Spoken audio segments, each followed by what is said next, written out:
Buenas noches, un gusto recibirlos nuevamente para una actividad de la Asociación Argentina de Derecho Administrativo. Excuso la ausencia del presidente, el doctor Eduardo Borda, quien se encuentra con una dificultad de salud, ¿no? Es decir, se ha quedado sin voz. Suponemos que se le quedó en el camino en algún viaje entre Rosario y Santa Fe, de los que tiene que hacer en su función de secretario de la Corte de la provincia. Y para mí es un gusto poder presentar a la profesora Nidia Karina Cícero, no en la perspectiva curricular, que lo hará la doctora Zulca, quien tendrá a su cargo la presentación y moderación de las preguntas posteriormente, sino presentar a una colega a quien aprecio, respeto, valoro y conozco hace muchos años, eh, una inquieta investigadora, una preocupada y dedicada jurista, que nos va a traer un tema novedoso, desafiante, no desde la perspectiva de algo acabado, sino como nos está gustando hacer en este ciclo de conferencias, sino que nos exponga lo que está infieri, lo que vienen pensando, lo que están desarrollando, más los caminos que los destinos. Mm. Así que bueno, Karina, es un gustazo poder contar con tu presencia en este ciclo de conferencias de actualización de la ADA, ciclo de conferencias que nos va llevando a buen puerto, que será las 50 Jornadas Nacionales de la Asociación, a realizarse el 31 de octubre y el 1 de noviembre. Y, y el tema que me parece interesantísimo, analizar la posibilidad o no de una responsabilidad preventiva del Estado. Bueno, vamos a escuchar tus consideraciones.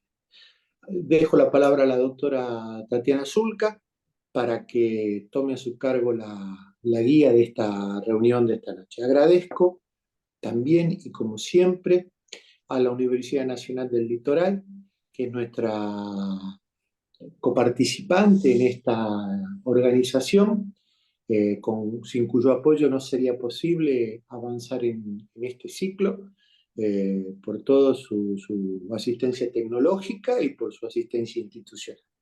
Bueno, me callo, doctora Zulca, muchas gracias. Muy buenas tardes, estimada audiencia. Soy Tatiana Zulca, muchas gracias por la presentación. Los saludo desde Jujuy, y en el marco de este ciclo de conferencias de actualización, voy a tener hoy día el honor de presentar a nuestra disertante. A los fines organizativos tengo que comunicarles dos cuestiones. La primera es que se va a copiar un link de asistencia para que, bueno, luego lo se fijen en el chat, por favor, y que al finalizar la jornada de disertación van a haber un espacio para preguntas y aportes, lo mismo también por el chat. Dicho esto, voy a pasar a presentar a nuestra querida disertante. Ella es Nidia Karina Cícero, doctora en Derecho por la Universidad de Buenos Aires y especialista en Derecho de la Regulación de los Servicios Públicos por la Universidad Austral. Además, es fiscal ante la Cámara de Apelaciones en lo Contencioso Administrativo y Tributario de la Ciudad de Buenos Aires. Profesora adjunta regular de Derecho Administrativo en la Facultad de Derecho de la Universidad de Buenos Aires. Además, es docente de posgrado en distintas casas de estudio. Es autora de libros y artículos publicados tanto en Argentina como en el exterior.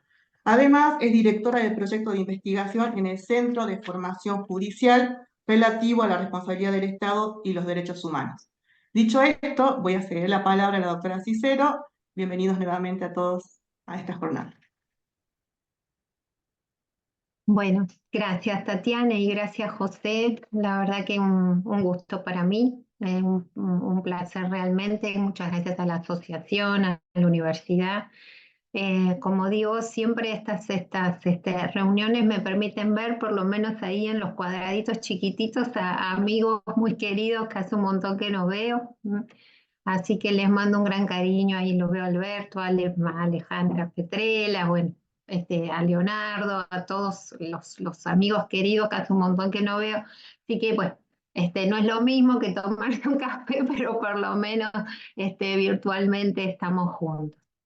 Bueno, les cuento un poco cómo llego a este tema, ¿sí? Nobleza obliga, me parece que es importante porque ahí José cuando me invita, me dice, bueno, no, Karina, vos elegí un tema que te convoque, que te interese, que te guste, me remarco esto que estaba diciendo acá, ¿no? No tanto un espacio para compartir certezas, estamos entre colegas, sino más vale que compartimos inquietudes, ¿no?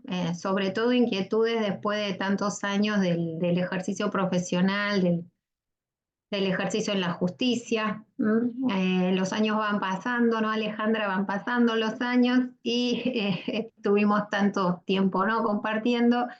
Y bueno, llega uno también a una etapa de la vida en donde se va replanteando ciertas cosas, ¿no? Y es un poco esto es lo que yo les voy a venir a contar, ¿no? En este marco, a lo mejor en esta búsqueda, ¿no? Que uno hace como profesional, salió una posibilidad de encabezar un proyecto de investigación que hacía tiempo que teníamos ganas de hacer. Y en el marco de ese proyecto de investigación estuvimos, o estamos en ese camino, porque bueno, el proyecto está en plena ejecución, de examinar un poco estos estándares que manejamos en el orden interno de responsabilidad estatal y de compararlos, ¿no? Con los estándares que manejamos en el derecho o se manejan en el derecho internacional de los derechos humanos, ¿no? La verdad que este fue un trabajo que hice yo hace un par de años, de hacer una investigación, a ver de qué venía hablando la Corte Interamericana en estos temas, para hacer este cotejo, como les digo, y en el marco de ese trabajo de investigación hay un tema que a mí me interesa mucho, que es el de lo que yo llamo la faceta preventiva de la responsabilidad estatal, que creo que es un aspecto que está un poco inexplorado, pero que justamente, ¿no? Nuestra experiencia tal vez como operadores judiciales nos hace ver que el sistema clásico, el sistema reparatorio, siempre llega tarde y que tiene muchos problemas para consolidarse, muchas dificultades en el camino de concretarse, y que entonces esta mirada de hacer más foco en la prevención importa, bueno, ampliar un poco el concepto, ampliar un poco la mirada, salirnos y nos obliga un poco a salirnos, ¿no? De criterios más clásicos o más tradicionales. Así que bueno, dicho todo esto, si me permiten, yo comparto la pantalla porque quería vincular este tema con un fallo que supongo que, bueno, algunos lo conocerán, otros no, de la Corte, una sentencia que se llama González, que está vinculada con la crecida de los ríos, del río Tucumán, que me gustó mucho porque me parecía que también ilustra en algún sentido este tema de la responsabilidad preventiva que quiero compartir con ustedes. Si me permiten, yo comparto la pantalla a ver si funciona, porque puede fallar esto, ya sabemos que puede fallar, pero vamos a tratar que no. A ver, Está bien, se está compartiendo. sí, se está compartiendo, pero no se está compartiendo desde el principio, que es lo que debería pasar. Así que esperemos un segundito que lo vamos a poner desde el principio. Ven que yo me preparé desde temprano, pero siempre algo queda a mitad de camino. Ya vamos ahí, ya de pronto lo van bien. Bueno, como les digo, la idea entonces es hablar de esto, ¿no? De la responsabilidad estatal y de una función preventiva de la responsabilidad estatal. Bueno, todos sabemos que no, la responsabilidad del Estado siempre la hemos conceptualizado desde la idea de la reparación, ¿no? Y lo que desde esta perspectiva, ¿no?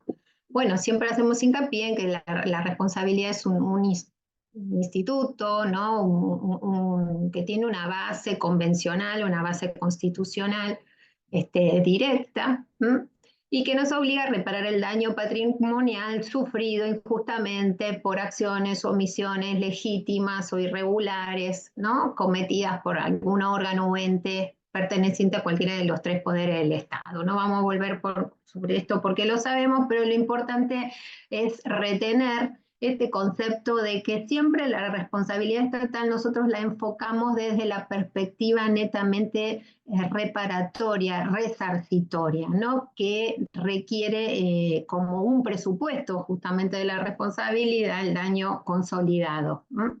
Para que opere. Lo relevante de esto es, bueno, más allá de las leyes estas de responsabilidad estatal que se han dictado en los últimos años, este enclave directo que tiene la responsabilidad en la Constitución Nacional y, como siempre decimos, ¿no? La necesidad de relacionarla directamente con el sistema republicano de gobierno, con la vigencia del Estado de Derecho. A partir, no vamos a hacer historia, todos sabemos esas etapas evolutivas que ha tenido la responsabilidad del Estado en nuestro país. Desde 2014, este año se hacen 10 años, ¿no? La responsabilidad entró en otra etapa, ¿no? En otro estadio, que es el estadio de la regulación y la consolidación a nivel legislativo. No en todo el país, pero bueno, está legislado ya a nivel nacional, en la ciudad de Buenos Aires, en varias provincias. Todos tienen de alguna manera un esquema semejante. Esa dimensión reparatoria está claramente consolidada en estos textos legales, ¿no? Nos dice que la responsabilidad es objetiva y directa, los presupuestos de la responsabilidad y bueno, y regula en mayor o menor medida las figuras típicas que todos conocemos. Ahora, lo que yo estoy pensando, ¿no?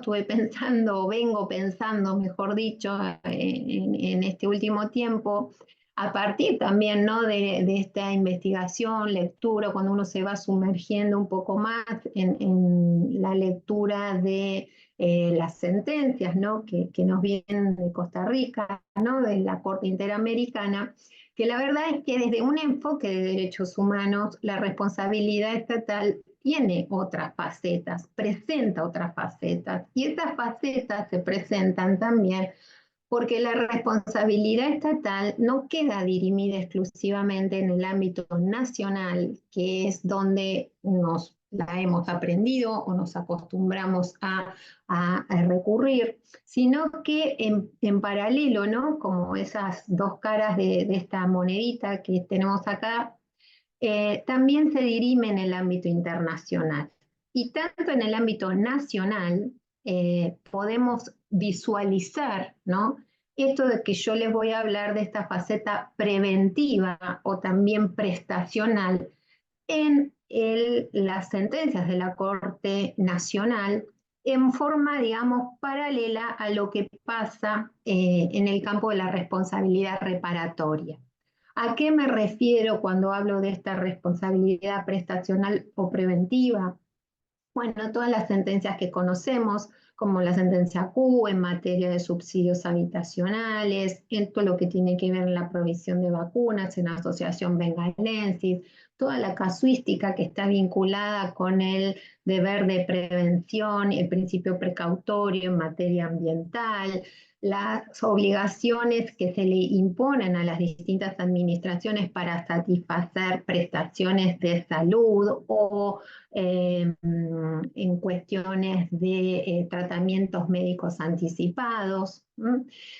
Y lo mismo pasa en la faceta internacional, porque junto con esta mirada, ¿no? Que tiene que ver con finalmente obligar a pagar un resarcimiento, ¿no? A aquel que ha sufrido la violación del derecho, por el Estado, hay también todo un contenido que surgen de las sentencias de la Corte Interamericana de garantías de no repetición de esas conductas. Y esas garantías de no repetición de esas conductas implican justamente la adopción de políticas públicas, de protocolos de actuación, de medidas legislativas y de distinto orden, que también, por supuesto, van a incluir las sentencias judiciales tendientes a prevenir y evitar la reiteración de determinado tipo de conductas.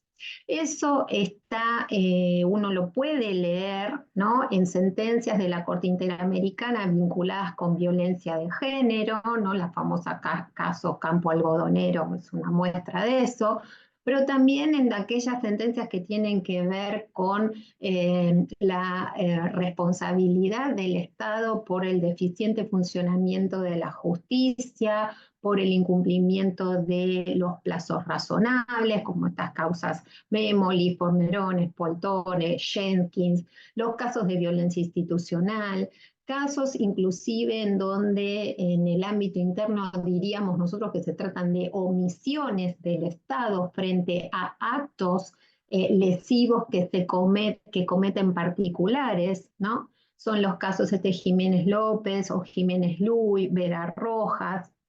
En fin, lo que quiero insistir es que esta mirada que excede lo reparatorio, ¿no?, es claramente visualizable en el ámbito, principalmente, ¿no?, en el ámbito internacional.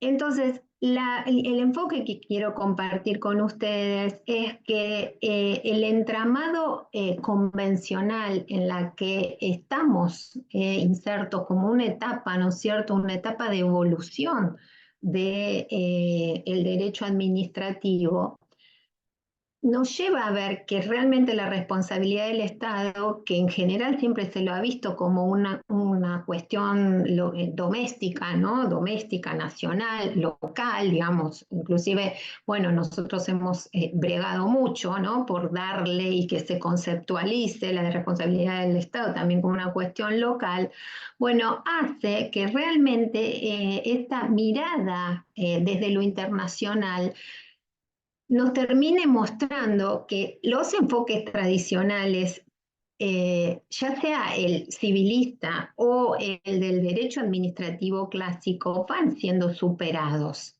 Y que hoy día, ¿no?, la verdad es que estamos como en una etapa superadora. O sea, así como originariamente este tema se analizó desde la irresponsabilidad estatal, porque este fue el punto de partida, ¿no es cierto? The king can do no wrong, no hay, el soberano no incurre en responsabilidad, para después, bueno, ir aplicando, ¿no es cierto?, los cánones del derecho civil. Después llegamos a al estadio de que la responsabilidad estatal tiene sus propios principios distintos de los del orden civil. Me parece que hay como que estamos también entrando en otra instancia, ¿no?, en una instancia de avance, en un nuevo hito.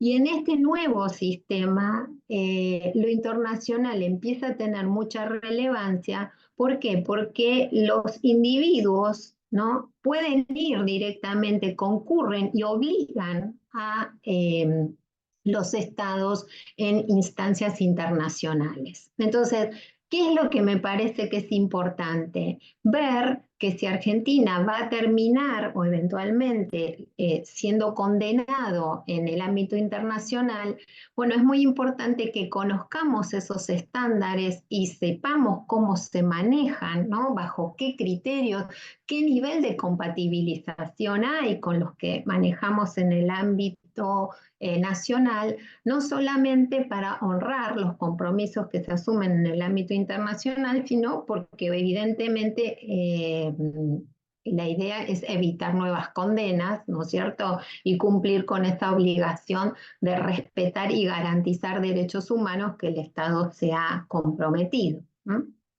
Entonces, dentro de esta idea de cuáles son esos estándares que se manejan en el derecho internacional o principalmente en el de los derechos humanos, lo que vemos es lo que les decía antes, que las condenas no quedan limitadas a lo reparatorio, sino que la Corte lo que ordena es el restablecimiento del derecho vulnerado y la adopción de garantías de no repetición.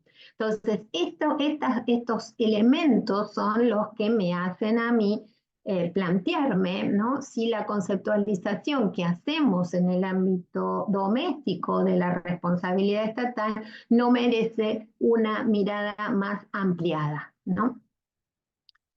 En definitiva, el entorno internacional es como bastante clara esta combinación de facetas.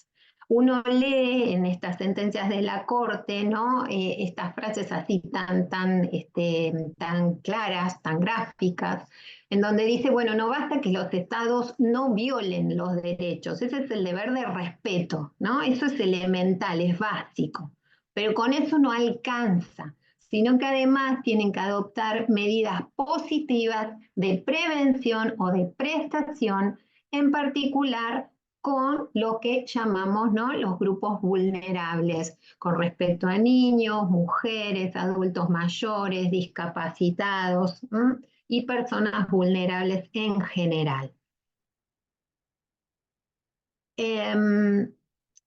Como yo les decía, ¿no?, y bueno, nobleza obliga, porque también esto me ha pasado a mí, ¿no? Así que hago como no una mea culpa, sino también ese proceso evolutivo que cada uno ha tenido en su formación. Yo también tenía mi seteo, ¿no? El seteo de que la responsabilidad estatal estaba limitado al reparatorio. Y lo cierto es que aunque estas nuevas facetas, por lo que les acabo de decir, surgen de la Constitución Nacional, surgen de los tratados, surgen de los pactos de derechos humanos, bueno, ni las leyes nuevas que se han dictado, la ley nacional ni las locales, captan, ¿no?, esta nueva mirada. Uno las puede ir encontrando en otras legislaciones, sin embargo, van apareciendo como señales en otras legislaciones, ¿no es cierto? Y eso nos permite entonces relacionar la faceta prestacional de la responsabilidad estatal con lo que tiene que ver con la implementación de políticas públicas, ¿no? Por distintas políticas públicas que vienen a intentar garantizar esos umbrales mínimos de goce concreto de derechos humanos, ¿no? Un ejemplo de esto es la ley de las medidas cautelares, porque la ley de medidas cautelares contra el Estado Nacional, bueno, más allá de la opinión que nos puedan merecer el mayor, lo restrictivas o no que resulten, lo cierto es que tiene como un artículo especial que levanta de alguna manera, ¿no?, esas restricciones o el carácter, la necesidad de darle traslado al Estado Nacional, el plazo de vencimiento de la medida cautelar, etcétera, cuando esté relacionada la medida cautelar con grupos particularmente vulnerables, ¿no? Así lo señala, o está vinculado con temas de salud y la vida, así lo contempla la ley de medidas cautelares, ¿no? Esta dimensión prestacional era lo que les decía yo, que está vinculada, ¿no?, con políticas públicas. Ahí tenemos la ley esta 27654 de situación de calle y familias sin techo. Bueno, nosotros en el ámbito local tenemos toda una normativa muy concreta de hace mucho más años, que esta ley que es relativamente reciente. Bueno, en temas de alimentación, todos los planes alimentarios, minoridad, la ley de protección integral de los niños, niñas y adolescentes, toda la problemática de discapacidad, con la ley respectiva, y bueno, conocemos esa jurisprudencia, ¿no? Una jurisprudencia muy rica en lo que tiene que ver con esto, con esta obligación que tiene el Estado, esta responsabilidad que tiene el Estado de satisfacer determinados pisos mínimos, ¿no?, de derechos. Esos pisos mínimos de derechos están vinculados con la obligación de respetar los derechos humanos de los que habla el artículo 1 de la Convención Americana de Derechos Humanos, ¿no? Si uno va pasando revista o relee todas estas sentencias, ve cómo en todas siempre hay ese anclaje que se hace al marco convencional. Esta dimensión prestacional, lo que va a tener de particular, por supuesto, acá hice yo memoria, ¿no? Todas las otras situaciones que también estuvimos viendo en pandemia, ¿no? Que también tenía que ver con esta cosa de prestación, ¿no? Acuérdense de los temas de la conectividad o el sostenimiento de los comedores escolares, todo lo que tuvo que ver en su momento con la vacunación. Bueno, claro, se va a canalizar procesalmente a través de otros canales, otras vías, no la típica acción de daños y perjuicios, sino todas las medidas urgentes, las autosatisfactivas, las cautelares anticipatorias, amparos, demás. Entonces esto como que, insisto, abre como un panorama y una mirada más global del instituto al que me vengo refiriendo.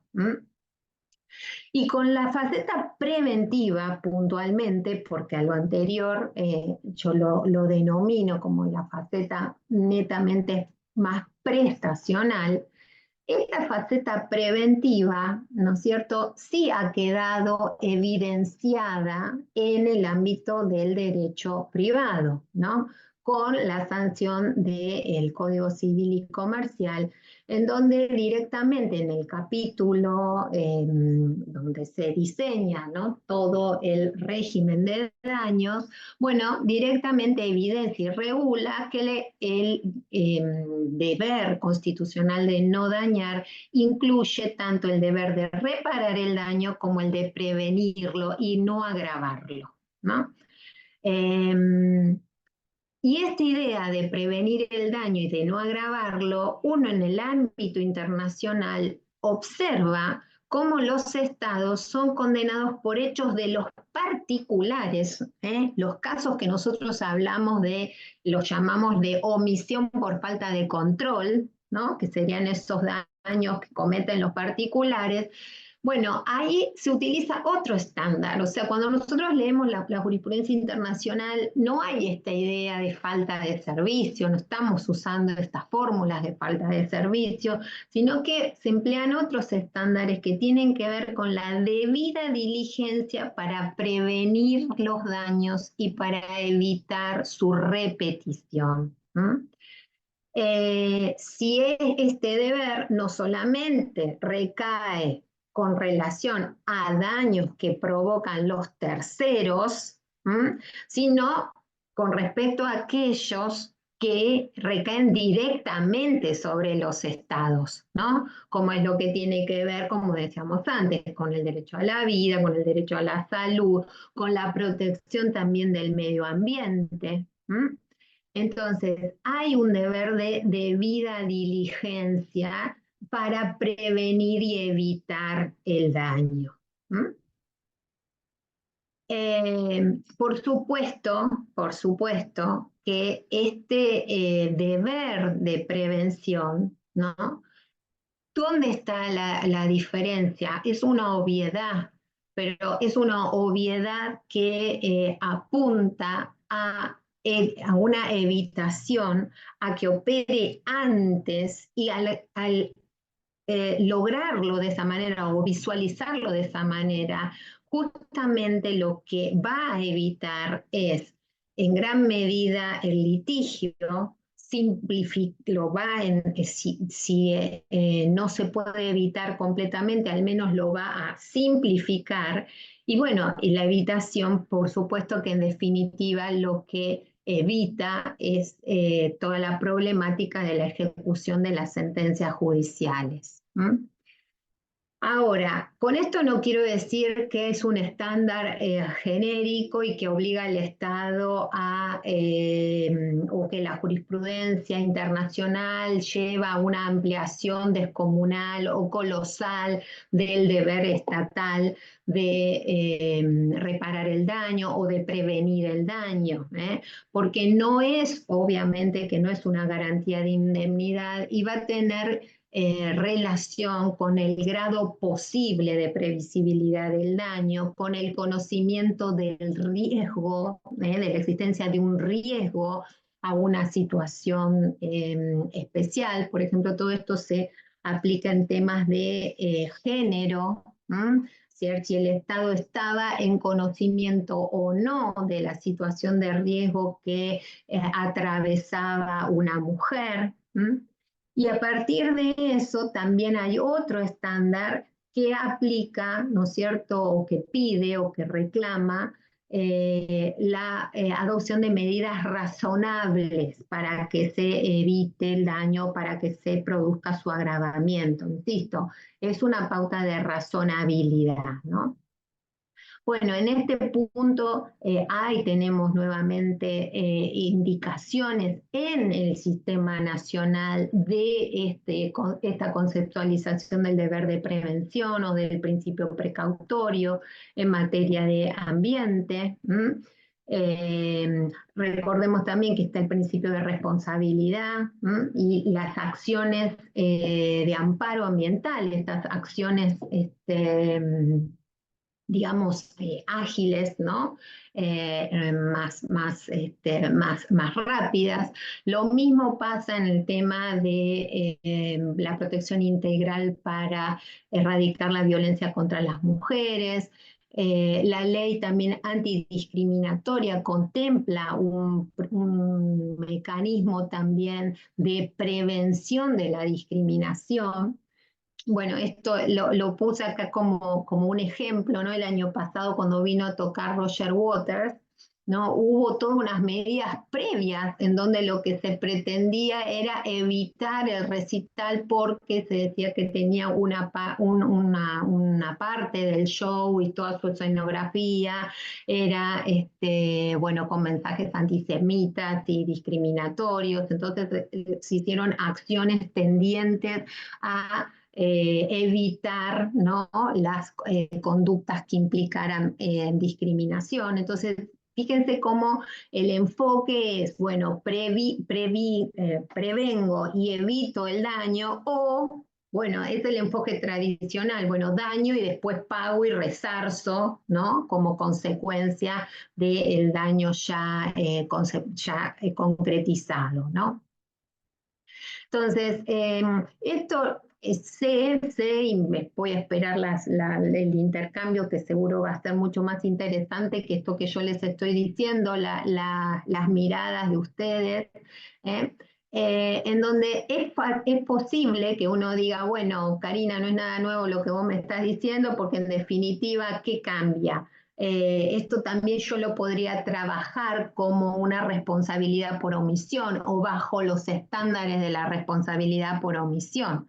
Bueno, sí, es cierto, así se ha trabajado. Lo que yo planteo es una mirada un poco más ampliatoria para tratar de plantear estas problemáticas, ¿no?, desde los juristas, ¿no?, desde los abogados, nosotros como también en la justicia, como abrir un poco, ¿no?, nuestro esquema mental para dar cabida a un planteo diferente, ¿no?, un planteo distinto. Esta dimensión preventiva, como les decía, está consagrada en el 1710, cuando nos habla del deber de no dañar, de evitar el daño, de no agravar el daño causado, ¿no? Y cómo, bueno, justamente se van activando. La no prevención da lugar a la obligación de reparación. Y después hay toda una problemática que no me quiero meter en eso, es en cuanto a la acción preventiva puntualmente, ¿no? La acción preventiva que tiene el 1711, si se aplica o no se aplica al deber, al Estado, ¿no? Hay toda una discusión ahí si la aplicamos o no la aplicamos, con las particularidades que tiene. Lo cierto es que ya sea por el camino de la acción preventiva o, como les decía antes, por el camino de la acción de amparo o de las medidas cautelares clásicas, bueno, ya hay ejemplos en donde se han aplicado estos enfoques de prevención del daño, ¿no?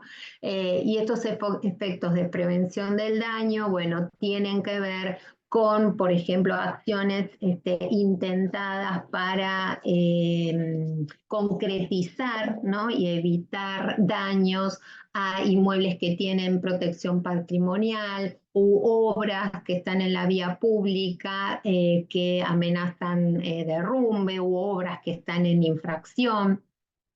Después hay casos, algunos casos que se registran en la jurisprudencia nacional, como es por ejemplo este caso contra la prefectura, contra la municipalidad de San Francisco, que en el contexto de este deber de prevención o de no agravación del daño, por ejemplo, ha habido jueces que han ido adelantando, ¿no es cierto?, o obligando a reparar ciertas eh, obras o que estaban en infracción y que causaron el daño al litigante, ¿no? Que en el marco me refiero a una acción de daños y perjuicios, esto es como muy extraño que en el marco, para una mirada tradicional, que en el marco de una acción de daños y perjuicios me pidan una medida cautelar para que el juez ordene arreglar el paso a nivel en donde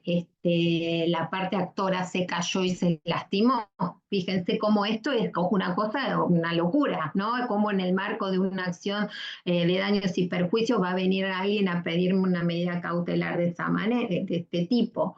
O, sin embargo, bueno, bajo este enfoque de la dimensión preventiva esto se ha podido canalizar, o un adelantamiento de una indemnización para cuando era un caso también diríamos, un caso de violencia institucional, ¿no? Donde el policía ya había sido condenado en sede penal, entonces el juez manda pagar, ¿no? Como medida cautelar, sin sentencia, por supuesto de fondo, manda pagar a la prefectura, ¿no? Un sueldo mínimo en favor, por supuesto, de la requirente, que era una mamá joven que tenía una beba recién nacida, con la condena penal del prefecto, bueno, que obviamente era un órgano, ¿no?, que pertenece al Estado demandado, se hace este adelantamiento. Y la otra mirada, ¿no es cierto? El otro, no mirada, sino como otro ámbito de aplicación de este concepto de la dimensión preventiva, yo lo vi aplicado, me pareció verlo aplicado, ¿no? Esto después lo vamos a ver, lo vamos a discutir, en este caso, que bueno, no quiero abusar del tiempo, después a lo mejor en las preguntas lo discutimos, ¿qué es este caso González? ¿No? En este caso González, en donde es cierto que no está en el voto mayoritario, está en el voto de Rosati, la Corte lo que hace ahí es mandar dictar una nueva sentencia, porque la Corte de Tucumán había rechazado la demanda, y ahí Rosati en el voto, que a mí me pareció muy interesante, porque da una mirada nueva de el modo de entender las omisiones, ¿no? Habla de los estándares de previsión, de prevención y de precaución en la responsabilidad reparatoria. Entonces, fíjense cómo esta idea de prevención se aplica, ¿no?, al concepto tradicional, digamos, de la responsabilidad por omisión. Por eso era que yo antes les decía, bueno, ¿cuán nuevo es todo esto, ¿no?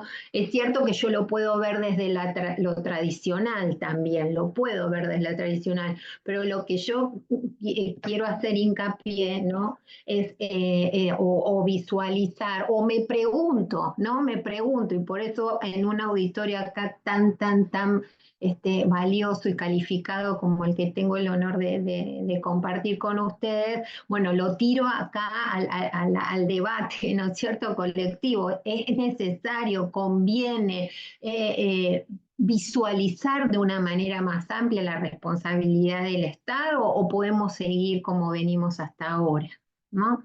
Entonces, esto es un poco lo que yo me pregunto, como decía José, esto es un punto de partida, no es un punto de llegada, ¿no? Es simplemente un planteo frente a esto que observamos, ¿no? Sobre todo los que hace tanto que somos operadores judiciales de, bueno, los litigios largos, ¿no? Ni que hablar, bueno, cuando hay dificultades para ejecutar las sentencias, cuando van pasando los años, cuando se reiteran, eso es lo que a mí me parece más preocupante, cuando se reiteran una y otra vez las mismas situaciones, ¿no? En donde podemos resolver una, pero la situación se repite una y otra vez, ¿no? Entonces, para terminar, yo lo que estoy pensando, ¿no es cierto?, es tener como una mirada a lo mejor más, como le puse ahí, ¿no?, más holística, más holística, que sea un ecosistema más amplio, en donde la reparación sea un aspecto, pero que no esté disociado de la prevención y de la prestación. ¿Por qué? Porque tienen que interactuar ese marco convencional y el marco nacional. Como les decía antes, me parece que es inevitable plantearnos, ¿no?, una mirada ampliada de la responsabilidad estatal que tenga en cuenta todas estas enseñanzas, estos estándares que bajan del derecho internacional, porque al final de cuentas los mismos casos que se dirimen acá pueden llegar allá, ¿no? Entonces es muy importante que conozcamos y que vayamos compartiendo estos estándares. ¿Por qué? Porque no tengo tiempo aquí para hablarlo, pero muchas veces esos estándares, bueno, chocan, chocan los estándares, esto de los mandatos expresos y determinados, esto de que el Estado nunca puede ser responsable si un órgano suyo no ha tomado intervención, bueno, tiene modulaciones, ¿no es cierto?, en el ámbito internacional. Entonces, bueno, mi propuesta de alguna manera es esto, ¿no? Es ver, ¿no?, cómo esta función preventiva implicaría como de alguna manera un enriquecimiento del instituto nuestro al permitirnos aplicar o incorporar este estándar de la debida diligencia, del riesgo, ¿no? Nos va a permitir también reconfigurar de alguna manera la manera en que entendemos el recaudo, de que los mandatos tienen que ser de unos mandatos de actuación expresa y determinada. Y además, bueno, nada, nos van a permitir también, ¿no?, repensar la posibilidad de dar cabida a medidas de tipo anticipatorias en lo procesal, a otro tipo de sentencias que no sean simplemente las condenatorias, ¿no? Ahí estoy con Alejandra, yo, bueno, tengo un lazo muy fuerte con Alejandra, porque con Alejandra empezamos en la justicia, pero las dos sabemos lo que es el dictar, bueno, esas sentencias en donde uno insta al Poder Ejecutivo, ¿no? Insta a que haga determinadas cosas. Bueno, a lo mejor eso tendría que transformarse, ¿no es cierto?, en algo mucho más... no sé si mucho más usual, no sé si cotidiano, pero sí mucho más usual de lo que es hoy, porque justamente en el ámbito internacional lo que vemos o lo que vemos permanentemente es este deber de no repetición. Bueno, tengo después el fallo González, pero ya es tarde y después lo conversamos. Si tenemos un poco más de tiempo, conversamos un poco más de esos estándares de González. Pero ya con todo esto me parece que es un montón, como dicen los chicos, ya demasiado. Así que, bueno, les agradezco la paciencia, espero haber sido clara. Reconozco que hay ciertas ideas que las estoy todavía así como elaborando, así que por eso estoy acá a escucharlos a ustedes para que me digan todo lo que no va. Doctora, hay una pregunta en el chat de María Sánchez que pregunta, ¿cómo se compatibiliza, perdón, o no con declaraciones de emergencia, por ejemplo, en materia de sistema de salud, habitacional? ¿Ello implicaría un reconocimiento expreso de una falta de prevención? A ver, Tatiana, En el chat dice María acá, Sánchez, acá ¿cómo está. se compatibiliza o no con declaraciones de emergencia? Ahí estoy mirando. Ujú. Bueno, con declaraciones de emergencia, por ejemplo, en materia de salud habitacional, etcétera, etcétera. Mira, María, a mí lo que me parece es que relativiza, ¿no?, las declaraciones de emergencia en materia de salud. Las relativiza en el sentido de que eh, a ver, el sujeto, ¿no? El sujeto humano es el centro del sistema jurídico. Entonces, si decimos siempre que el ser humano es el centro y la razón del ser del sistema jurídico, y desde esta idea de que los estados no se tienen que limitar a no lesionar los derechos, sino que también tienen que garantizarlos y prevenir los daños.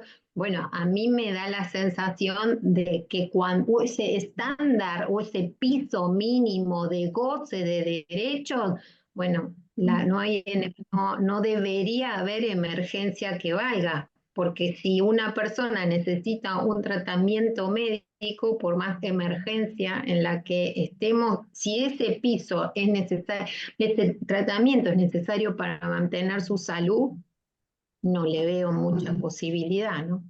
Ahí Bien, Alejandra, la veo Alejandra que levanta la mano, a ver. bien. Bueno, Alejandra Petrella, por favor. No, no, Tatiana, no sé qué ibas a decir, discúlpame. Sí, que hay Dale, otra dale. pregunta de Virginia Borigen, si le parece, vamos con su pregunta, doctor, y luego vamos Ahí con la de Virginia Borigen. Bueno, nada. Primero, la verdad, Karina, me encantó, realmente es una mirada sumamente innovadora. Al mismo tiempo me preocupó, porque no quiero saber esto en manos de los abogados, qué planteos puede llevar a que nos hagan. Vos sabés que en la justicia de la ciudad la gente plantea muchas cosas y además tenemos una constitución que, como dice Lodeiro, salvo el derecho a la felicidad, garantiza el resto de los derechos. Entonces, es sí. un tema... No, no, dale, No, dale. no, totalmente, pero bueno, viste que, a ver, ¿cómo decirlo? Siempre todo, al final, no, yo no me acuerdo cuál profesor, bueno, era el doctor Gordillo, ¿no? Mi profesor siempre decía, al final, todo el derecho administrativo, ¿qué es? La razonabilidad. Al final es eso, ¿no? En definitiva. Sí, Entonces, vos fíjate que estos estándares de la Corte Interamericana, que la verdad, desde nuestra mirada, son mucho más amplios. Por supuesto que los casos que tiene la Corte Interamericana, todos sabemos, ¿no? Los casos que elige, son casos dramáticos, casos que no es el de la señora que se cae en la vereda. Estamos todos de acuerdo con eso, ¿no es cierto? Bueno. Eh, lo que me parece, Alejandra, que claro, bueno, me parece que ahí va a tener que estar siempre en juego el estándar de bueno, razonabilidad, porque el deber de prevención no es un deber de evitación total de todo daño, en cualquier claro, pero contexto, en cualquier ahí va situación. la pregunta que te quería hacer, porque en realidad no sé si me la vas a contestar, porque como vos dijiste, esto genera muchas más dudas que certezas y vos creo que en las conclusiones lo pusiste, porque justamente hoy pensaba, hoy di clase y di una sentencia que es un Ximénez López actualizado de la Corte Interamericana del 21, Huachalá Chimboco en Ecuador, donde todo esto que vos decís se ve en esa sentencia, en la condena al Estado de Ecuador. Lo digo de paso porque les puede interesar, es una sentencia riquísima, donde repara, previene, condena, fija pautas, fija estándares, fija políticas públicas, inclusive, porque la Corte muchas veces sienta pautas. Pero, ¿cómo interpretás vos? Porque a nivel chiquito, digamos, terminamos nosotros resolviendo cuestiones, siempre la responsabilidad por omisión termina siendo falta de servicio.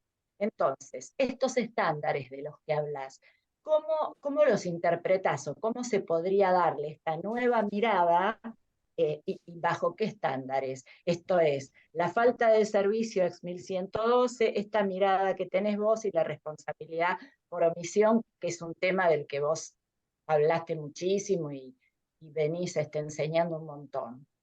¿Qué vuelta de tuerca se le puede dar en lo concreto? A mí lo que me parece de toda esta, ¿no?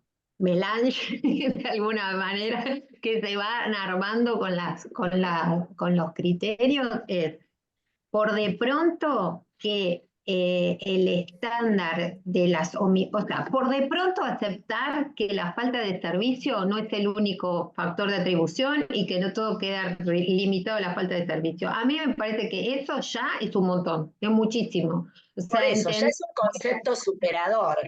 bueno, eso, yo no sé, soy modesta, pero me parece que con eso ya es mucho, ya es mucho. Es decir, el entender que la falta de servicio es un factor de atribución, un factor muy valioso, muy útil, pero que no puede, no tiene por qué ser el único factor de atribución.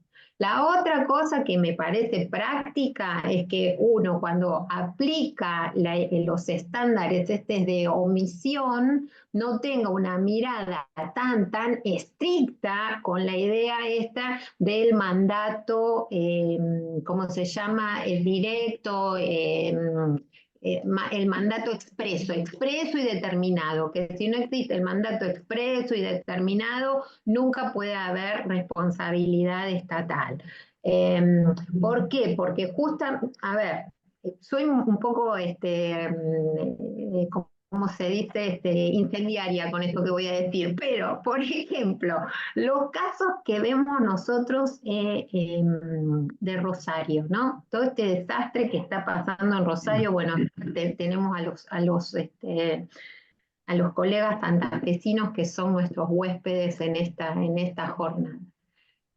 Bajo un estándar de un criterio estricto, uno diría que no puede haber responsabilidad estatal por muchas veces pasan de personas que han muerto entre los tiroteos entre las bandas, entre las bandas narcos. ¿Por qué? Y bueno, porque ningún órgano que le pertenece, ¿no? tuvo intervención en la causación del daño. Esa sería como una mirada clásica o una mirada tradicional. Ahora, si yo aplico los estándares de la Corte Interamericana, esos planteos no serían inadmisibles, porque la Corte lo que nos diría es, pero escúcheme, usted no puede desconocer el riesgo que existe en esa sociedad.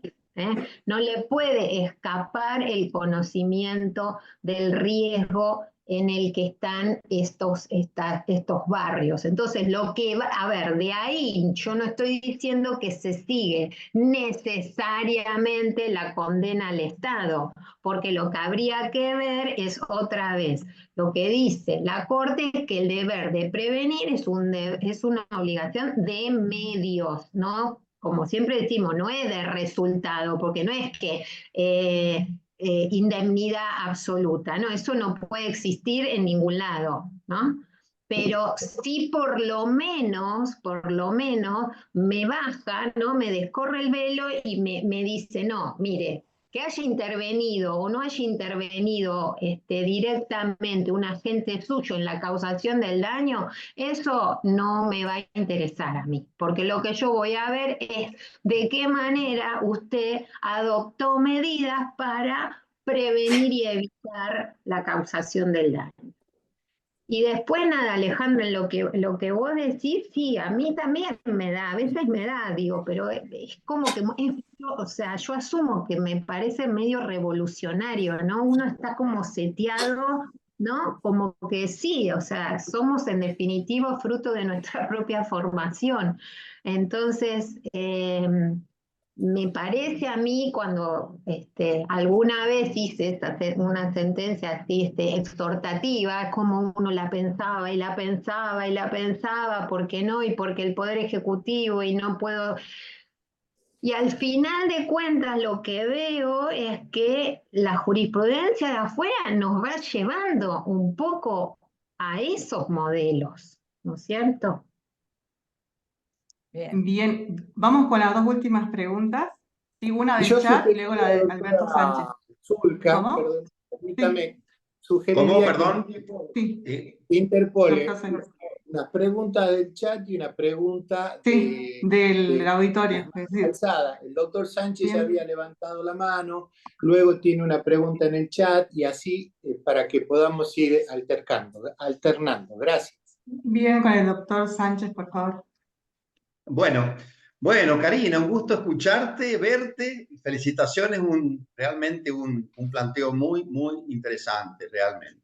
Yo ahí puse en el chat una cosita que, entrando en tema y muy superficialmente, me da la impresión de que el planteo de prevención es una especie dentro del género de la responsabilidad por omisión. Lo veo así, prima facie, ¿no? Como la falta de servicio sería otra especie, pero no me parece inconfundible la responsabilidad por falta de prevención con la responsabilidad por falta de servicio. Me parece que claramente se pueden distinguir, eso lo veo claro y en eso comparto contigo. Lo que sí, y ahí tomando un poco lo que me parece que era la inquietud de Alejandra, que a quien también saludo con mucha alegría y afecto, me parece que de alguna forma, sin ir al tema del mandato expreso, ¿no? De alguna forma habría que establecer algún marco. Porque si no nos va a quedar afuera solamente el caso fortuito y fuerza mayor y el Estado va a ser prácticamente responsable de todo lo que pase. Entonces, hay que establecer un marco, por eso me parece interesantísimo el tema para seguir trabajándolo y sin caer, porque se dijo la palabra clave, que la dijiste, Karina, que es el de la razonabilidad, siempre va a haber un margen para que el juzgador mire el tema de la razonabilidad, ¿no? Si es razonable que al Estado se le haya pasado esto o no es razonable. Pero dejarlo así también como un mero estándar que no tenga algún marco de referencia, me parece, y eso creo que apuntaba Alejandra, un poquito peligroso. Me parece que puede dar origen a una cantidad de reclamos que a lo mejor podrían evitarse con este marco, ¿no? Insisto, no es un planteo positivista, todo lo contrario. Todos los que me conocen saben que soy un naturalista, pero sin necesidad de que tengamos un articulito para cada cosa que se nos ocurra, pero sí por lo menos tener algún marco. Yo lo que has planteado hoy, ¿sabes dónde lo veo? Porque me dedico bastante a eso también, en el tema educativo. En el tema de la legislación de educación, tanto nacional como provincial, hay muchísima falta de desarrollo del tema de la prevención por parte de los establecimientos educativos que son los responsables, conforme al Código Civil, de los problemas que causen o sufran los daños los alumnos en el establecimiento. Ahí veo con mucha claridad que falta un desarrollo del tema que has planteado con mucha claridad. Por eso te digo que me parece que es claro, ¿no? El tema. Lo veo como una especie dentro del género de omisión y lo veo totalmente diferenciable de la falta de servicio. Bueno, era eso nomás y muchas gracias por todo. Bueno, Alberto, sí, me parece que vos también, bueno, eso es un poco, yo coincido y me hago cargo y que me da miedo igual que ustedes, ¿no? Porque me parece que sí, que si no caemos en, bueno, otra vez, es como una bolsa de gatos y es todo lo mismo y esa no es la idea. Pero a mí me parece que una manera concreta es como estábamos diciendo, bueno, no limitar todo a un único factor de atribución, abrir la cabeza un poco a permitir ponderar otros, ¿no? Y vos diste también un tema que a mí me preocupa enormemente, que es este de la responsabilidad de los establecimientos educativos públicos. Vos fíjate que ahora con la legislación específica de responsabilidad del Estado estamos medio en un limbo, porque esa responsabilidad especial que teníamos antes, ¿no? La fincábamos ahí en el Código Civil, en 1717, ¿no es cierto? Era el 1717 de antes. Bueno, ahora ya no lo tenemos más. Entonces, a mí me parece que esto lleva a plantear que el centro de la responsabilidad tiene que ser siempre la víctima, porque con esta idea de que lo civil o lo de administrativo, en donde, bueno, está claro donde nos pusimos todos nosotros, ¿no? Donde teníamos la camiseta por lo de lo, ¿no? Pero lo que me parece es que, bueno, eso no nos puede tampoco hacer negar o negar, ¿no? O dejar de ver que la verdad que este tratamiento ha perjudicado a los niños, porque los niños van a una escuela pública, la mayor parte de los niños de Argentina van a una escuela pública y están en una escuela pública y en punto a la responsabilidad están menos protegidos que los que claramente se les aplica el Código Civil y Comercial, que tiene una pauta específica con una obligación de contratar un seguro. Entonces, esa obligación de contratar el seguro ya da una idea de prevención. Claro. ¿Entendés? Entonces, coincido con vos completamente que no puede ser todo responsabilidad estatal, porque si no, claramente, bueno, en una sociedad como la que vivimos, donde el Estado cada vez tiene que ocuparse de más cosas, bueno, eso sería inviable, ¿no? Pero yo insisto con esto porque me parece que, bueno, entre todos y con este auditorio acá tan selecto, la verdad que tenemos tan formado, bueno, entre todos podríamos pensar, ¿no? Como alguna alternativa a esto que sea superadora. Es como que, digamos, lo que yo pienso es que, bueno, lo que tenemos es un punto de partida, no es un punto de llegada. Bien, la pregunta creo que también va de la mano con lo que comentó recién, que pregunta Virginia Borigen, ¿de qué manera cree que sería posible hacerlo operativo desde el Poder Judicial? ¿Sentencia de tipo exhortativo, vía cautelar, algo estilo del fallo o delineando política pública? Virginia, ¿no? Me Así es. parece, Virginia, yo creo que de todas las maneras que dijiste vos, ¿no es cierto? Y fíjate que eso es lógico, o sea, el ampliar así el panorama no es salir del paso con la pregunta, sino que es acorde a la responsabilidad que asumió el Estado, ¿no? En el marco de la Convención Americana, adoptar las medidas legislativas y de otro carácter. Y todo el Estado, todos los órganos estatales son los obligados a concretizar el mandato de la Convención. Entonces, nosotros que estamos en la justicia, bueno, tendremos que replantearnos también, ¿no es cierto? Y a lo mejor hasta animarnos. A mí hace no mucho me vino un expediente donde planteaba a alguien en el marco era esto una acción de daños y perjuicios, una medida cautelar. Y claro, todos en el equipo era como horror. Esto no puede, esto no puede estar pasando, esto así no es, no. Y en serio que es, o sea, es un cambio de visión, ¿no es cierto? Entonces, a mí me parece que es muy importante lo que dijo Alejandra, eso de no perder el norte, porque si no caemos en que es todo cualquiera, y eso no puede ser. Pero insisto, me parece que para nosotros, ¿no? Los administrativistas, que también estamos a veces como muy encorsetados, me parece que esto nos amplía un poco la mirada, ¿no? Así que respondiéndole a Virginia, yo creo que de todas las maneras, lo que claramente, ¿no? Lo que yo llamaba la faceta más prestacional, y bueno, claramente es más de política pública. ¿no? Es más de política pública. Pero lo que tiene que ver con evitar y prevenir, bueno, en una sentencia uno podría llegar a decir, escúcheme, acá se cayó este otro, este otro, este otro, este otro, este otro, este otro, bueno, haga algo en este barrio, en este lugar, para reparar eso. Porque evidentemente la problemática no es la del nene este que se cayó, sino que es reiterado, ¿no? Bien, doctor Said.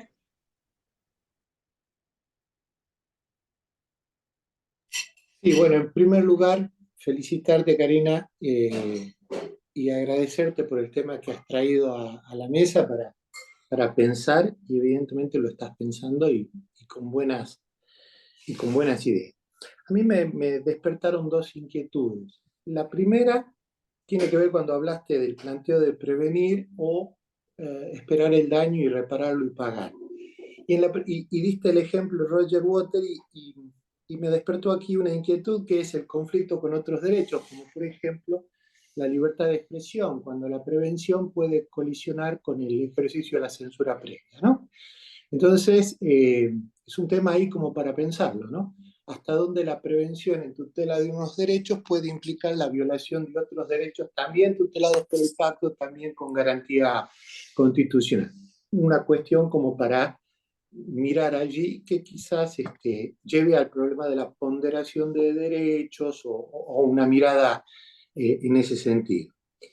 La segunda cuestión que siempre me inquieta, no digo que me parezca mal, pero sí me inquieta, es este planteo de los jueces fijando políticas públicas, porque en definitiva lleva a una revisión concretamente de la división de poderes, a una revisión de la función judicial dentro de las políticas, de la distribución del poder que la Constitución hace al asignar las funciones de los poderes, ¿no?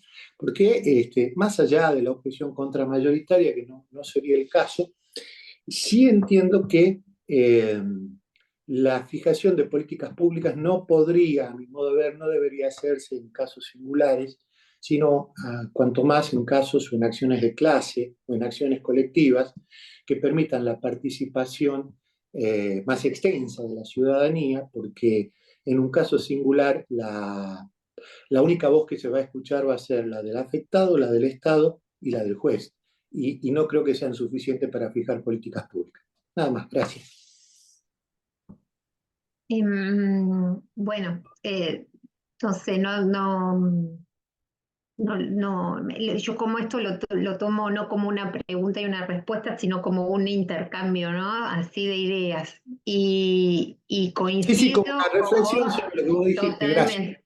Totalmente. Lo de Roger Waters, tan así es, José, como vos lo contaste, ¿no es cierto? Tan así es, eh, que bueno, esa acción no prosperó, ¿no? No prosperó, porque evidentemente ahí hay un tema de libertad de expresión. E incluso, ahora la verdad no recuerdo, después lo busco y se los hago llegar.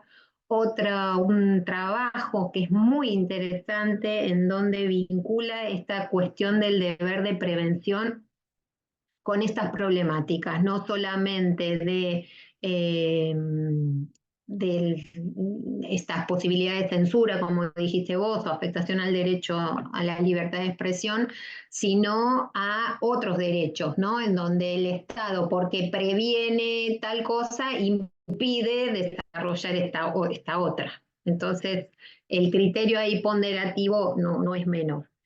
Y el otro aspecto que vos dijiste en cuanto a la formulación de políticas públicas, bueno, a mí me parece que también vos estás dando en la tecla de una posible forma de canalización de todo esto. Acuérdense que cuando yo hablaba de la prevención, ¿no? Decía que esto se sale del caso clásico del juicio de daños y perjuicios, o sea, el modo de canalización de esta faceta preventiva no va a ser tradicionalmente o puramente el caso de daños y perjuicios, sino que más bien parece que el camino de una acción de amparo o de las medidas cautelares o los procesos urgentes son más adecuados para este tipo de planteos.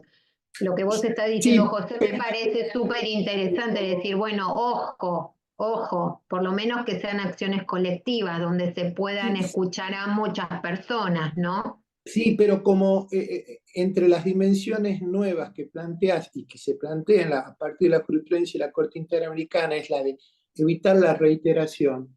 Cuando uno habla de evitar la reiteración, es muy difícil que uno lo piense uti singuli. En general, a partir de un caso singular, uno puede plantearse, como vos decís, me viene ocurriendo que se rompió la pierna a fulano, se rompió la pierna a mengano, perengano, uno le va a decir, bueno, mire, evite la reiteración. Y ahí ya estás fijándole que tome medidas que van a ser en general. Pero bueno, nada, son reflexiones a mano alzada que justificarían algo más. Gracias, es muy interesante.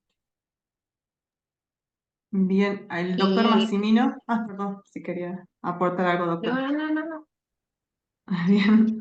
Hola Karina, ¿cómo estás? La verdad, un gusto escucharte, verte nuevamente y sobre todo que nos traigas este tema tan interesante y con esta mirada holística o este ecosistema que planteas. Me parece muy interesante porque sobre todo creo que nos muestra un poco este diagnóstico de que quizás la categoría de la responsabilidad como la venimos viendo está quedando un poco corta con la mirada comparada, ¿no es cierto? Sobre todo con los fallos de la Corte Interamericana. Digo corta en el sentido de que claramente hay una tensión entre lo que reconoce un tribunal y otro, ¿no? Y sobre todo teniendo en cuenta que si uno de las funciones de la responsabilidad pública o privada es justamente hacer que el sujeto dañador, en todo caso, internalice las consecuencias perjudiciales y la evite en lo posible, creo que eso hasta tendríamos que preguntárnoslo aún con una mirada reducida, no necesariamente amplia. Supongamos que no tomamos tu mirada holística, hasta tendríamos que hacernos esa pregunta. Nuestra mirada clásica de la responsabilidad, ¿por qué coadyuva que el sujeto dañador continúe dañando si es que esto ocurre y no disminuye sus consecuencias dañosas? Emergencia tras emergencia o políticas públicas que no se toman porque sencillamente no se hace un inventario de lo que hicimos mal, ¿cierto? Pero bueno, por eso viene bien, me parece una mirada comprensiva.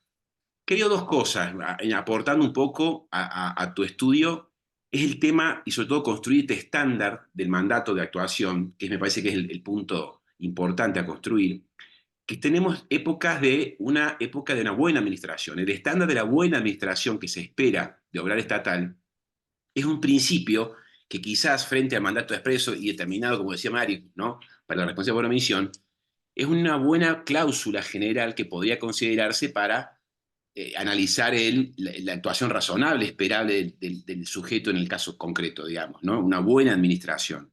El punto me parece importante, aplicando esto, el más, digamos, controversial, podría ser el de la responsabilidad del Estado por obrar legítimo, ¿no? Es decir, supongamos que el Estado tiene que tomar una política pública porque, por razones de interés público, porque la debe tomar, no debería limitarse por una teoría de la responsabilidad. Creo que aún ahí también sería aplicable esta mirada preventiva, porque también estaría obligado a minimizar, prevenir o acotar al máximo posible sus daños en el contexto de una buena administración, ¿no? En definitiva, o ampliamos el concepto de falta de servicio, comprendiendo dentro del servicio la buena administración, o podemos concluir, creo, ¿no?, que el concepto tradicional estaría resultando bastante acotado, ¿no? Entonces, nada, me parece que esta es una apreciación que la hago a partir de tus propios comentarios, digamos, en la utilidad y sobre todo el desafío que tiene la responsabilidad del Estado por obrar lícito. Así que muchas gracias por tu clarísima exposición, ¿no? Sí, no, gracias a vos, Leonardo, porque yo la verdad que la aplicación al ámbito de la responsabilidad lícita todavía nunca me lo había planteado, ¿eh? Siempre, porque claro, digamos, el origen de todos estos enfoques, ¿no? Vienen del derecho internacional, o mejor dicho, no quiero ser tan pretenciosa, lo que estoy estudiando más es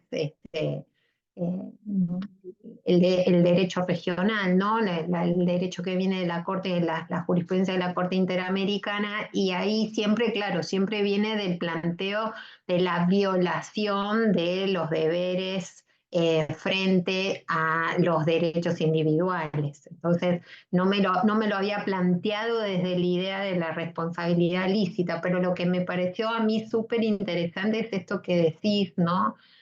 De también plantearnos a qué nos ha llevado, o sea, una mirada desapasionada, digo yo, ¿no? Más racional, más objetiva. ¿A qué nos ha llevado este sistema, ¿no? De responsabilidad estatal? ¿Nos ha llevado a evitar que se reiteren las situaciones o simplemente a pagar mejor o peor, ¿no? Los daños que se cometen siempre? Con más suerte en algunas jurisdicciones que en otras, con más suerte en una época que en otra, según que hay emergencia o no hay emergencia, pero al final siempre repetimos lo mismo. Entonces, me da la sensación que es eso lo que a mí me motiva a pensar un poquito más, ¿no? Un poquito más allá. Pero bueno, y esto que me aportaste de la buena gobernanza, genial también, no se me había ocurrido así. Por eso yo cada vez más agradecida, José, que me haya invitado así. Ustedes me van dando así elementos para ayudar a pensar. Bien, vamos con la última pregunta de Augusto Pardo. Hola, hola, ¿se me escucha? Sí. Sí. Sí, se te escucha. Bueno, genial. Sí, doctora, mire, justo a mí me habían pasado la invitación para esta clase por un trabajo de investigación que había hecho sobre la responsabilidad del Estado y la prisión preventiva acá en la provincia de La Pampa.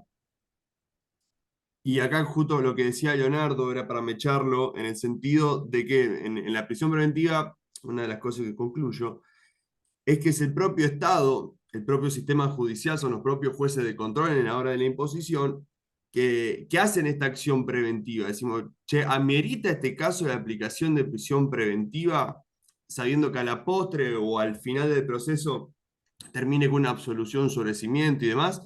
Entonces ahí se materializa mucho en una conclusión muy simple, pero bastante lógica, que es... omito ejercer, omito actuar de esta manera, imponiendo prisión preventiva y demás, para luego evitarle a la provincia de La Pampa un gasto en esa reparación del daño efectuado. Puede ser una medida, la medida después puede ser legítima o ilegítima, variará dependiendo qué fuente doctrinaria tomemos y cuáles son las cuestiones del caso. Pero en esa cuestión de que usted habla de la responsabilidad preventiva del Estado, ¿no? Es como el Estado también en un proceso anterior, en un momento anterior, supuso en ese actuar, dijo, no, esperemos, atengámonos a estos estándares internacionales, que bueno, la Comisión en una visita allá por 2014-2013 fue bastante clara en cómo se empleaba la prisión preventiva y demás. Entonces eso, ¿no? Y cómo es, termina todo resumiéndose en si yo fui lo suficientemente diligente para evitar una responsabilidad posterior. Eso nomás. Sí. Bueno, gracias, Augusto, también. Eso es también otro enfoque como complementario, ¿no es cierto? A lo que estábamos planteando específicamente, ¿no? En el tema de las prisiones preventivas. Ese es otro enorme campo, ¿no? Otro enorme campo para meternos en algún momento, porque es otra cosa que a mí también me llama mucho la atención, ¿no? Como en el ámbito interno las sentencias de responsabilidad judicial las contamos, no sé, como buscar una aguja en un pajar, ¿no? Menos mal, ¿no? Por todos nosotros que formamos parte del Poder Judicial, tenemos que reconocerlo, ¿no? Pero bueno, en la Corte Interamericana no hay sentencia que no haya una condena a los estados porque algo funcionó mal en el proceso judicial, algo, porque siempre tiene que haber antes, ¿no es cierto?, el tratamiento de ese caso en el ámbito local, en el ámbito doméstico. Y nunca nos salvamos los jueces, los magistrados, ¿no? Y entonces vemos otra vez que los estándares que nosotros manejamos en el ámbito interno, ¿qué estará pasando? Que hay esa discrepancia. En fin, no quiero abusar de ustedes, la verdad, gracias José, porque yo me sentí súper cómoda, muy contenta de compartir con ustedes. Pero bueno, lo que quiero plantearles es esto, ¿no? Es abrir un poco más la mirada hacia otros ámbitos, ¿no? Por eso yo decía, hablaba de este ecosistema, ¿no? Para no plantearnos como que somos nosotros el centro de todo, sino de darnos cuenta que hay, ¿no? Todo un entorno que bueno, que nos ayuda también a pensar estas cosas, ¿no? Y a enriquecerla, en definitiva, enriquecerlo y enriquecer nuestra tarea también de todos los días.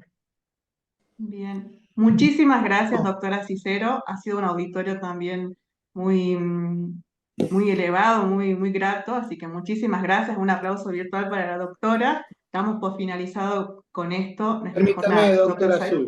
Sí. En nombre de la ADA, quiero agradecerte, Karina, por tu excelente intervención, inquietante, polémica. Y bueno, y obviamente nos dejas temas para seguir pensando. A todos los presentes, agradecerles por haber llegado hasta este horario, que es el horario máximo en que el estómago permite continuar reflexionando jurídicamente. Luego pasamos ya a pensar la cena y el descanso. Veo que Leonardo se frota las manos, señal que considero de aprobación a esto que he dicho. Y termino invitando les recuerdo que tenemos este mes todavía la reunión del Foro de Jóvenes Administrativistas, el FORJAD hace su reunión, y luego pasamos el 5 de julio a la próxima conferencia de este ciclo de conferencias con el profesor Pierino Stucchi Raigada de Perú, quien nos va a exponer sobre el problema de la libertad de empresa en la sociedad. Me gustaría que Milagros enuncie brevemente lo pertinente a la reunión del FORJAD que se va a realizar, si no me equivoco, el 28, puede ser, sí, el 28 de junio, para que Milagros expliques esto. Gracias. Luego de esto yo me despido en nombre del presidente de la ADA, en nombre de la ADA y el agradecimiento a la Universidad del Litoral y obviamente al expositor. Buenas noches a todos, muchas gracias doctora por su participación. La verdad que bueno, estaba previsto hasta el día de ayer la reunión del Foro de Jóvenes Administrativistas el 28 de este mes. Por las razones económicas que afectan a nivel nacional a todo nuestro país, nos vemos en la obligación de tener que trasladarlo para poder organizarlo con mayor cantidad de tiempo y de esa forma también atraer mayor cantidad de gente. Ya tenemos sede, se va a realizar en la ciudad de Paraná, pero esta semana, en estos días, sin más, ayer en realidad, estuvimos reunidos con el fiscal de Estado de Entre Ríos, que es miembro del comité, y bueno, se resolvió posponer para el mes de agosto, fines de agosto, y de esta forma poder llevar adelante la reunión de forma más acabada y tratando de atraer mayor cantidad de jóvenes para que puedan participar. Muchas gracias, Milagro, muchas gracias a todos, buenas noches y buena cena. Hasta la próxima conferencia. Gracias. Gracias, gracias.